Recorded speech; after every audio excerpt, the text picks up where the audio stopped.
Why, hello, beautiful people of YouTube. It is me, your boy, Marco, back here again to do my review of NXT TakeOver in your house, which I may have overhyped so much in my own head, but nonetheless, I still had a fine time. I still was quite entertained, along with my brother. He does not watch that many NXT takeovers, but it was nice to see him react and smile and have a good time because I've been telling him for so long how cool NXT is. Um, let's get started. The six-woman tag match. I have no clue why it was on the card, other than the fact that it was a fun opener to get us ready for the rest of the show.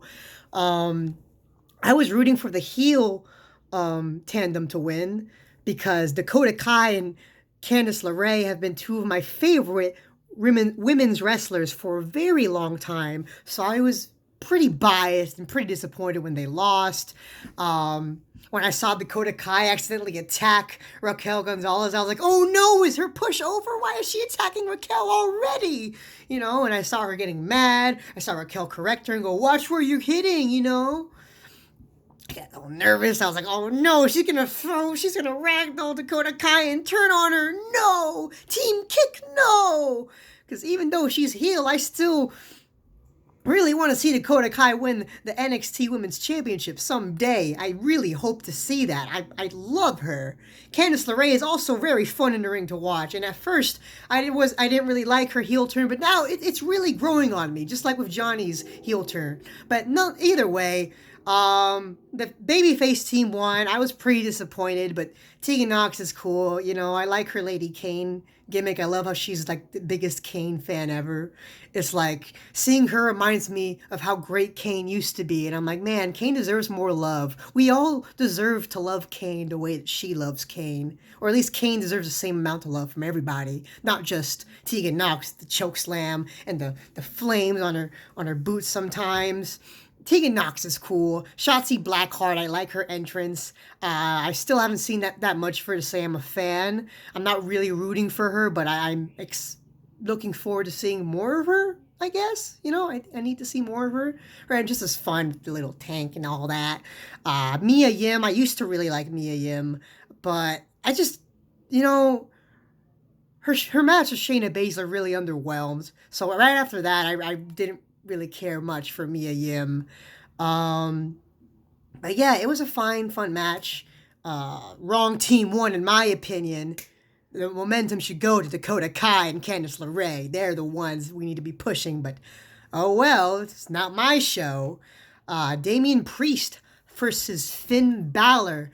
That was a really fun match. I think that might have been my favorite match of the night. Except for maybe one other one, but it was pretty good. I didn't care about it at all going into the show, but I was just like, it should be fun, I guess. Another win for Finn Balor. Or like maybe some momentum for Damian Priest because he hasn't really had a big win on TakeOver yet, and Finn's just been rolling through motherfuckers left and right on the NXT roster. So I'm like, does Finn really need to win? I don't think he's going to fight for the title anytime soon, unless it's for Walter's title, but who knows when we're going to see that big bloke again. Anywho, Finn Balor won, but Damian Priest looked pretty good. He looked strong, and I liked their use of the steel steps in the match. I was really scared for him when Finn Balor knocked him off the apron and he fell back on the steel steps. I was like, ooh, and they kept showing it and showing it. It just got worse every time with each replay, and it was like, is he okay? The ref checks in on him and says, hey, get back in the ring. It's like, this ref doesn't even fucking care. This dude probably can't get up, and he doesn't care. He's just like, hey, get back in the ring. Don't be a wussy. But watching the match, it reminded me of how good Damian Priest is. I don't think enough people talk about how good Damian Priest is and how much potential he has to be a big player in WWE or in NXT in the future. And I forgot also how educated his feet were. I was like, man, this Damian Priest guy is really fun to watch. It's a shame he didn't win. He could have used the momentum, but oh well. I guess we're still pushing Finn to the moon on NXT, and we'll see what's his next move. I think he's still waiting for Walter, but maybe another title. I don't know. Keith Lee versus Johnny Gargano. This is a match for the North American title. This is the match I was most looking forward to for like the past 3 weeks. I was so looking forward to it. It was pretty good. I was expecting better, but it was pretty good. I felt my body tingling the most for this match because I was like, oh my god, it's my two favorite guys. Keith Lee right now, in my opinion, is my favorite wrestler. He's the best wrestler in the world right now. I love Keith Lee, and I loved his homage to the current events right now, where he had the Black Lives Matter on his jacket and on his trunks. I tried to get a good picture of it, but I couldn't. But it's fine. I took a mental click, and I was like, that's beautiful. That's beautiful, Keith. And it was at that moment I should have known that Keith is going to retain for sure. But before that, I was like, this is Johnny's match to win. I was like, this is Johnny's takeover where he moves back up. It wasn't, but it was still nice to see Keith Lee ragdoll Johnny Gargano and to see Johnny Gargano really, really try things differently in winning his second North American title. He failed. He used the keys again, and he failed. He kept on kicking Keith Lee, and that was pretty exciting, but he failed that. And then, what was it? Keith threw him against the plexiglass. He pounced him. That was really fun. I liked that. And yeah, it was a good match. I was really nervous that Johnny Gargano was going to win when Candice LeRae and Mia Yim got involved, but that didn't happen. And I think it's all right that Keith Lee retained. It's just hard to imagine him losing to anyone else. I'm like, who's going to beat Keith if not Johnny frickin' Wrestling? Who's going to beat Keith Lee? I can't see anyone on that roster taking the title from Keith Lee. I really can't. I think he should just get all the gold. I've been wanting that for a long time, to see Keith Lee get all the gold before he goes to the main roster. I think the biggest reason I wanted to see him lose the North American title is that he'd be freed up for the NXT title or for a main roster call-up so that he can eventually, fight Lesnar or Roman Reigns or Seth Rollins or Drew McIntyre or Roman Reigns whenever he comes back. Those are all dream matches of mine. But future is bright for Keith Lee. Johnny Gargano, I don't know what's going to happen to him, but we shall see. Velveteen Dream versus Adam Cole in a backlot brawl for the NXT title. It was fun. It was all right. Me and my brother, we were entertained.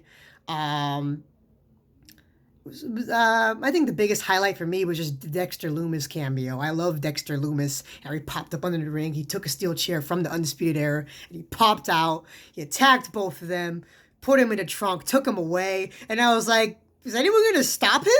He just fucking took two guys away, and he put him in the trunk. He went over the bridge. No one's going to question that, but I mean, at the same time, it's Dexter Lumis. What are you going to do? What are you going to tell him? Come on. It's Dexter Lumis. That guy's fun. I had a feeling Cole was going to win because, I couldn't see his title reign ending in a backlot brawl. I just saw this backlot brawl as, something else to, make his record-breaking, illustrious title reign more memorable, to add, another huge moment or notch there. He's retaining it in a backlot brawl. We haven't seen that in so long, and it was nice how, the commentators were making references to, old backlot brawls, like John Cena and Eddie. I was waiting for them to talk about the Hollywood backlot brawl between Goldust and Roddy Piper at WrestleMania, but they didn't really mention that.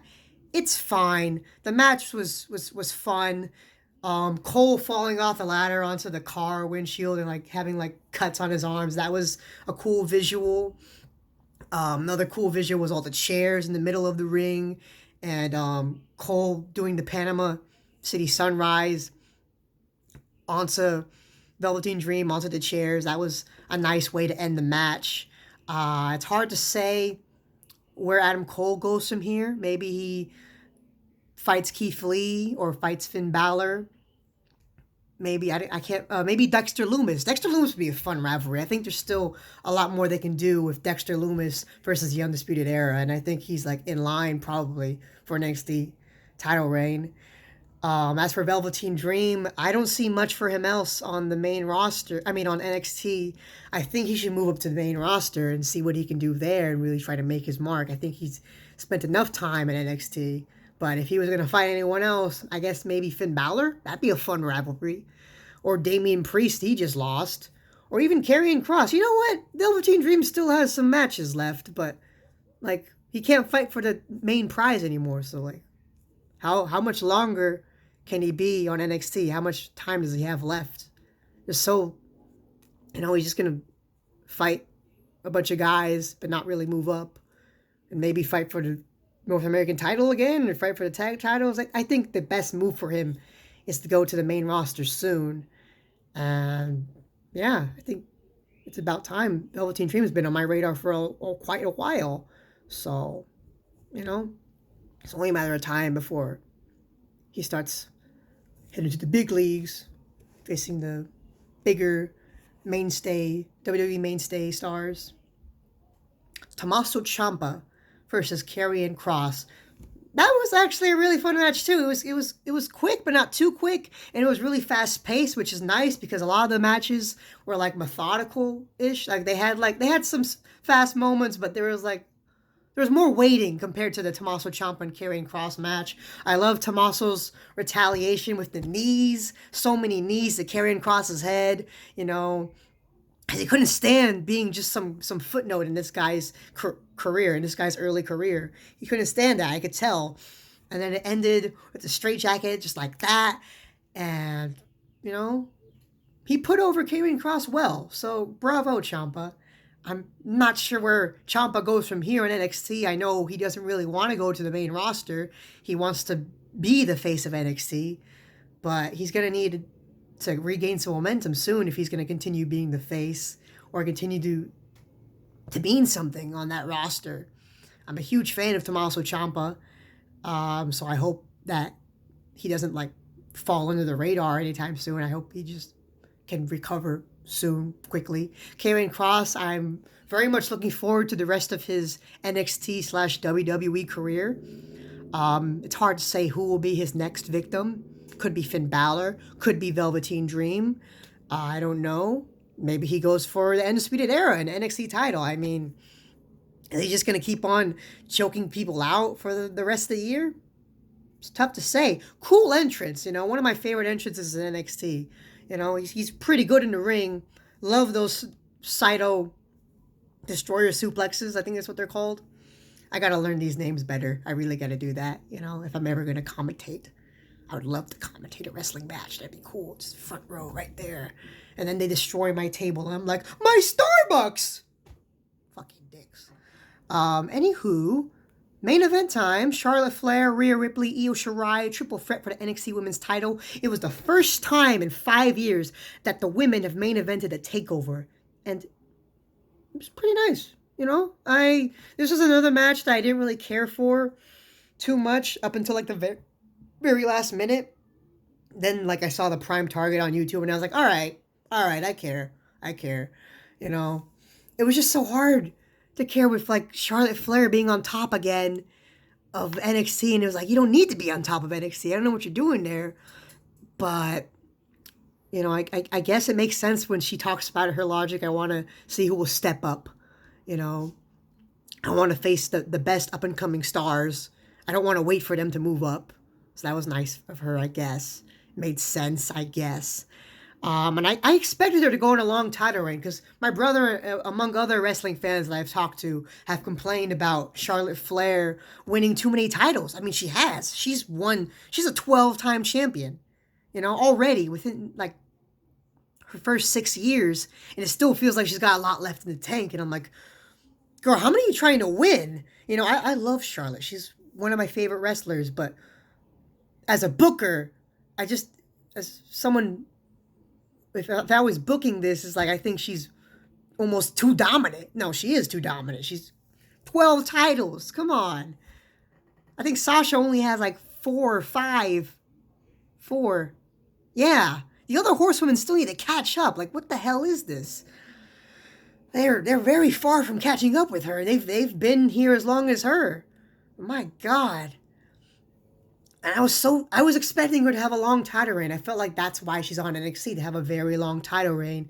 And then for someone, within a year, to finally step up and, silence her or stop her, end the queen. But this title reign ended a lot sooner than I thought it would. I thought it was, if anything, it'd be Rhea Ripley and then they'd have a rematch the next TakeOver. But no, Io Shirai won. And that was the biggest moment of the night. That like got me out of my seat. That got me to yell, oh, like goal, you know? Like I thought we won the Super Bowl or something, or we won the FIFA World Cup. I didn't really see it coming. I didn't see it coming at all. Like I have known that Io Shirai is great for a long time.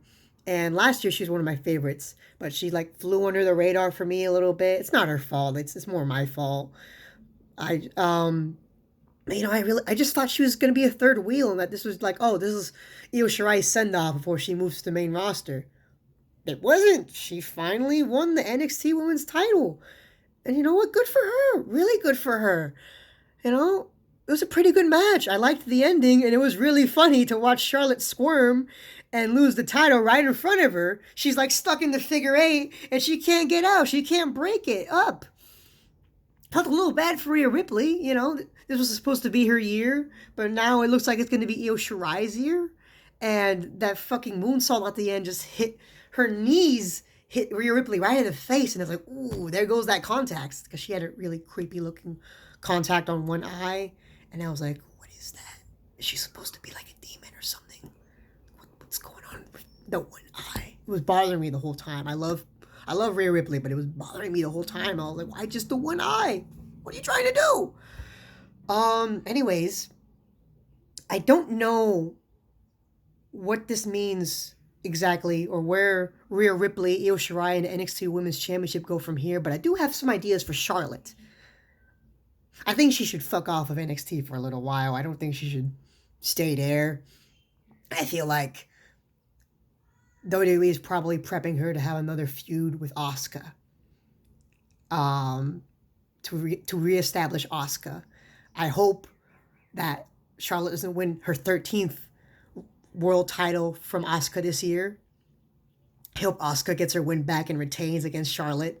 But I see money there. I see big money in a Charlotte and Asuka match at SummerSlam. Other than that, if that's not the plan, then I just think they should keep Charlotte off TV for a while. You know, like she's won enough. She's been on enough of our TV sets. You know, it's fine. She can take a break. You know, she's going to catch up with her dad's record. We know that for sure. But let's not do it right away. Let's just slow down a bit, okay? Let's take our time, and let's just try to refocus on the women of NXT who had been killing it on that roster for the past year before Charlotte ever showed up or even breathed NXT's name again this year. I think now it's time to just focus on Io Shirai and what she can do as the new face of the NXT Women's Division. I guess she could fight Rhea Ripley at the next TakeOver, but we shall see. I hope it's not a short reign for her. She deserves it. She's earned it. She's really exciting in the ring. And I hope you guys agree with me. But anywho, this was my NXT TakeOver in your house review. Please like, share, and subscribe. And I'll catch you guys later.